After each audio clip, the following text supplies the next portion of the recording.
Moi, ce matin, en fait, j'ai commencé du bon pied. Je me réveille ce matin, je regarde dehors. La vue est super belle. Encore une fois, je me suis pas encore habitué justement à regarder dehors puis à voir des pins, etc., des cèdres, juste plein de neige partout, une forêt qui arrête plus. Genre, tu regardes partout, il y a des arbres avec la neige partout. C'est tellement beau. Il y a des sapins à perte de vue. J'aime vraiment ça. Je pense que je m'habituerai jamais. Ça va prendre un bail. C'est la première fois que je sors de mon lit, que je prends une pelle et que j'ai hâte d'aller pelleter. C'est la première fois de ma vie que ça m'arrive. So, bien entendu, hier, je vous ai justement fait un compte rendu de comment j'ai fait pour scraper ma souffleuse, hein, en mettant justement un petit peu d'essence dans l'huile. Hein. Donc, pour ceux qui ne l'ont pas vu, peut-être point exclamation YouTube, on a fait une belle vidéo justement là-dessus, un beau petit condensé de ce qu'on a parlé hier. Et puis, vous avez été plusieurs justement à me parler de comment faire justement pour la réparer parce que j'ai aucune connaissance là-dedans. Fait que moi, j'étais sûr qu'elle était juste scrap, mais apparemment, c'est pas si pire. So, with that being said, ce matin, je me lève, je vais justement... Ça, c'est une affaire que je me demande. J'ai une grosse question. Dans le fond, on a un gros balcon en arrière, puis il y a énormément de neige qui tombe, puis je suis toujours à chaque matin en train de pelleter la neige parce que j'ai peur qu'il y ait trop de neige puis que le balcon s'écroule. Je sais pas jusqu'à quel point il peut y avoir de la neige sur un balcon avant que ça s'écroule. Puis là, j'ai une grosse vision d'horreur. Je vois le balcon qui s'écroule. Puis après ça, je vois comme le mur qui suit avec. Puis là, il me manque un mur en me levant. Puis j'ai pas envie que ça arrive dans ma maison. Hein? So, ben, je pelte. J'ai essayé de monter la souffleuse dessus, mais c'était un peu compliqué. So, je fais ça ce matin. Puis je me suis dit par la suite, bon, ben, je vais aller dans remise. Puis je vais aller fixer l'erreur justement devant hier. Qui est, justement, on s'en est parlé hier. Apparemment, c'est vraiment simple. Tu fais juste comme vider. Tu dévisses, t'as un tuyau en bas pour justement le réservoir d'huile. Donc tu fais juste le dévisser, tu sais, puis ça coule. Justement, hier, j'ai pris note de ça, j'ai apporté un plat justement, puis là, je me mets à regarder autour de la souffleuse, puis pour une fois, je me suis dit, écoute, je vais vraiment bien regarder, mais tu sais, bien regarder, pas comme la dernière fois, quand j'ai bien regardé, mais que j'ai pas dégagé la neige sur la souffleuse. Ce serait quand même assez le fun de pas faire deux fois une erreur, puis que la deuxième fois soit vraiment fatale, puis que je scrape, que je l'achève directement avec un gros coup de pied dans la gorge, exactement comme on est supposé rentrer en 2021. Il y a pas vraiment de neige dessus, ça a comme fondu pareil, même si c'est à moins 12. Il y a vraiment moins de neige que lorsque tu finis de passer la souffleuse dessus. Donc, je regarde, puis je vois où est-ce que la pipe est. Le seul problème, c'est que c'est vraiment mal pensé parce que la pipe est pas comme la vidéo que j'ai vue hier où est-ce que la pipe est carrément comme en arrière, tu sais, où est-ce que tu fais juste comme tilter la souffleuse puis ça coule sur rien. Fait que tu peux mettre la panne puis ça coule directement. La pipe est à gauche. Non, en fait, la pipe est à droite. Donc, faut que tu... C'est parce que c'est vraiment mal fait parce qu'elle sort pas. So, en théorie, si tu tiltes, mettons, vers la droite, la souffleuse, pratiquement inévitablement, ça coule. Ça coule comme ça roue. C'est sûr que ça va couler partout. Je me suis dit, je vais juste dévisser comme le cap, juste pour voir ce qui va se passer, tu sais. Fait que je dévisse le cap, puis la minute que je dévisse le cap, l'essence que j'avais mis dedans a carrément coulé tout de suite, mais genre, ça a quand même coulé pas si pire. Donc je me suis dit, bon, mais je vais revisser le cap, tu sais, parce que là, ça coule sur le béton. Pas que c'est vraiment grave, mais tu sais, ça coule pareil. So, je vais le revisser, puis je vais aller dehors. Bon, essayer de me faire comme un espèce de tas de neige, tu sais, pour que l'huile coule dessus pour pas qu'elle coule sur le sol, puis ça fasse une belle grosse tache d'huile. Puis en même temps, je vais la tilter, puis je vais mettre le plat en dessous, puis je vais ramasser l'excédent d'huile avec la panne après que ça ait coulé sur la neige. Il faut absolument que j'ai des pantalons de neige, ça n'a pas d'allure. J'ai pas de pantalons de neige ici, puis j'en ai vraiment besoin. J'étais genre en pyjama. Du coup, fait que là, j'étais en pyjama dehors, puis je dévisse le truc, là ça se met à couler. Là je me dépêche, je speedrun any percent. Je tilt en même temps que je mets le bac en dessous. Mais Chris, tilter une souffleuse, c'est peut-être pas si facile. Ouais, mais en pyjama. Ok, j'avais ces pantalons, j'avais des jogging. C'est là que je me suis rendu compte à quel point j'avais mis d'essence dedans. C'était full, c'était plein à ras-bord.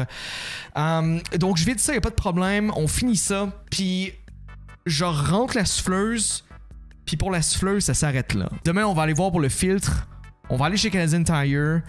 Puis là, après ça, je me suis dit, ouais, mais dans le fond, on pourra pas parce que c'est pas essentiel. pour l'instant, mais on va prendre une photo demain du filtre, puis on regardera sur Internet par la suite, il n'y a pas de problème. So, je reviens chez nous. Il nous reste un bloc de tofu. Il nous reste exactement ce qu'il faut pour faire une sauce piri-piri. Moi, aujourd'hui, j'ai envie de cuisiner. Hein? Il est rendu 2h de l'après-midi, il fait beau, ma porte patio est belle, le soleil rentre directement dans la maison, j'ai une belle vibe. Après-midi, j'ai du temps de lousse, let's fucking go. Je vais aller faire du piri-piri, ma copine est ailleurs, je vais lui faire une surprise, tu sais. Fait que je commence à couper tous les aliments, tout, puis je fais une sauce avec. Je fais une belle panne de tofu piri-piri, je mets ça dans le frigidaire, et là, il arrive le temps. Finalement. Il arrive le temps de la faire. 4h30 du soir. Commence à faire noir. On met la panne dans le four. J'attends. J'ai vraiment faim. Genre, j'ai vraiment faim. Ça se passe une demi-heure. On a un four à convection. C'est le fun. On le fait un petit peu plus grillé parce qu'on aime ça quand c'est vraiment... Tu sais, quand c'est bien cuit. Là. Il est mariné toute l'après-midi. Ben, il est mariné 2h30, mais bon. Hein? Marine 2h30. Mets ça là-dedans, fais du riz sauvage avec, mets des pousses, un petit peu de protéines. All good. 5h30. On sort le truc du four. Tout est prêt. On met le riz sur l'îlot. Puis, du coin de l'œil, on sort le piri-piri, on sort le tofu. Puis du coin de l'œil, je vois un gnome sur le comptoir comme passer. Genre, vraiment vite. Là, je regarde sur le comptoir, puis je vois une coquerelle. Vous savez, il y a 2 semaines, je vous avais dit, je pense qu'on a vu une coquerelle lorsqu'on a déménagé justement notre nouveau four. Ben, aujourd'hui, as of today, j'ai vu ma première coquerelle sur le comptoir. Je peux te garantir que ça enlève ta faim. Puis c'est sûr que c'est une coquerelle. So, j'ai pris un verre, puis je savais pas quoi faire. J'ai pris un verre, je les smash dessus. Il reste la moitié. De la coquerelle, elle n'est pas encore morte. Je voulais pas l'écraser au complet parce que je voulais vraiment voir si c'était ça, tu sais. So, je regarde, puis effectivement, c'est vraiment une coquerelle américaine, mais c'est un mâle. Parce que ses fesses en arrière, tu sais, c'est comme un peu... c'est à manger comme un homard. Homard femelle, c'est vraiment facile à reconnaître. Ses fesses sont comme bombées pour contenir les œufs en arrière, tu sais. Bon, mais une coquerelle, c'est un peu le même principe. Elle était environ ça de longue. J'ai aucune idée si c'est la même. J'ai aucune idée si c'est la même que Modem a vu il y a 2 semaines lorsqu'on a déménagé. En fait, ça fait-tu 2 semaines? En fait, ça fait 1 mois. Ça fait 1 mois qu'on a déménagé ici, tout court. En fait, le 2... Non, ça fait 2 semaines. On a déménagé ici le 12 décembre. Le four est arrivé le 13 décembre. Le 13 au soir, on a cru voir quelque chose qui ressemblait à une coquerelle. Modem a cru voir quelque chose. Moi, je l'ai pas vu. On s'est dit comme... OK, on va mettre du raid. It's fine. I guess. J'espère que c'est pas ça. On a mis du raid. Puis on en a pas reparlé. Il y a plus de problème. On n'a jamais rien revu depuis. Sauf aujourd'hui. Le seul problème, c'est que j'ai pas pris de photo. J'étais comme au début, j'ai pas envie d'avoir une photo de coquerelle dans mon téléphone cellulaire. J'aurais peut-être dû. Là, ma seule question, c'est est-ce que c'est la même? On en a pas revu d'autres. Là, on a tout déplacé. On a commencé à chercher tout.